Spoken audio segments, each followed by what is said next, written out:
I live in a neighborhood that, until recently, was considered peaceful and safe. The streets were filled with children playing, neighbors chatting, and the distant sound of cars passing by. But that changed, and now silence reigns. A silence that seems to absorb all life. I never thought silence could be terrifying until I realized it was the only sound left. It all started a few weeks ago. One night, while working at my desk, I noticed I didn't hear the usual noise from outside. At first, I enjoyed it. It was a break from the constant cacophony of urban life.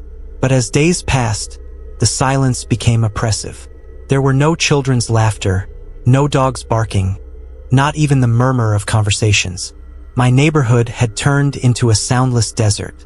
One night, as I was getting ready for bed, I heard something that chilled me to the bone.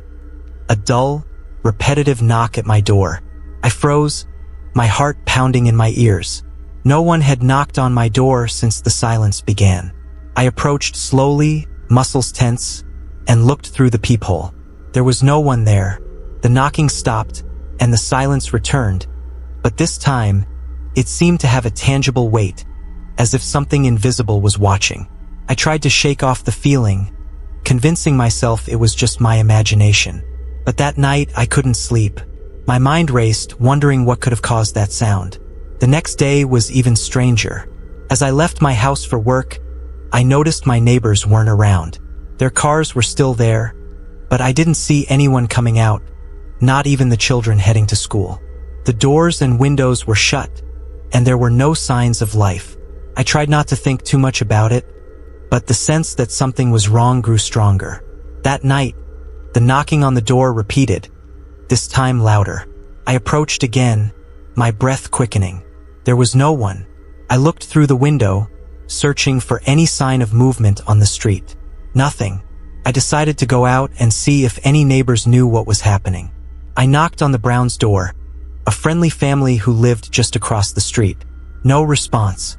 I tried again, harder, but silence was my only answer. I tried the Garcias and then the Johnsons. Nothing. It was as if everyone had vanished, leaving their houses intact. Fear began to creep in, a fear I hadn't felt before. I returned to my house, locking all the doors and windows. I sat on the couch, phone in hand, thinking of calling the police. But what would I say? That my neighborhood was eerily quiet? That no one was answering their doors? I decided to wait until morning. Maybe this was all just a coincidence, a bad joke of fate. But the next morning brought no relief. The streets were still deserted, and the silence had become unbearable. It was as if the entire world had been muted. I decided to investigate further. I went door to door, knocking, calling out, even shouting, but there was no response. The houses were intact, no signs of struggle or hurried departure. It was as if everyone had disappeared overnight. Fear turned to panic when I returned to my house and found the door open. I was sure I had locked it. I entered, heart pounding, expecting to find someone or something, but there was no one. Everything was in place, just as I had left it. Except for one thing, a letter on the dining table that hadn't been there before. With trembling hands, I picked up the letter. It had no return address, only my name written in elegant script. I opened it, and my heart nearly stopped at the first words. "We know you're alone." The letter went on, explaining that they had come for everyone else, and I was next. It gave no further details, only warned that the silence was the precursor to their arrival. Panic turned to absolute terror. I tried calling the police, but there was no signal. My phone was dead. The internet was down too. I felt trapped, isolated in a neighborhood that had once been my safe haven. I decided I wouldn't stay to find out what was happening. I grabbed the essentials and headed to my car. As I pulled out of the garage, the engine died. I tried restarting it, but nothing worked. Cursing, I got out, determined to leave on foot if necessary. But then I saw it. At the end of the street, a lone figure stood, watching me. It was too far away to see the face, but I could feel its gaze fixed on me. I retreated, fear paralyzing me. The figure started to move forward, slowly, deliberately. I ran back into my house, slamming the door shut and barricading it with everything I could find.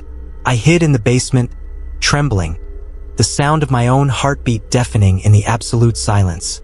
Minutes turned into hours. I heard nothing unusual, but the fear kept me on high alert.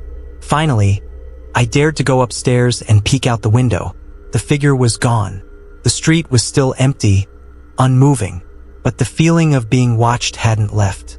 I decided to stay in the house, hoping dawn would bring answers. But that night, the knocking on the door returned, stronger and more insistent. I knew I couldn't stay any longer. I had to find help, discover what was happening. But how, if the outside world seemed to have been erased? That night, as I prepared to flee, I heard a whisper. It came from the basement, a faint but clear whisper. "We know you're alone." My skin crawled, and I realized I wasn't alone. I ran to the basement, flashlight trembling in my hand. There, on the wall, someone had written in what looked like blood, "The silence is just the beginning." I ran out of my house, not looking back. I don't know where I'll go or what I'll find, but one thing is certain. I will never return. My neighborhood, once a place of comfort and security, has become a prison of silence and terror. And now I know that the real fear isn't what we hear, but what we can't see. The silence of the neighborhood is only the prelude to something far worse.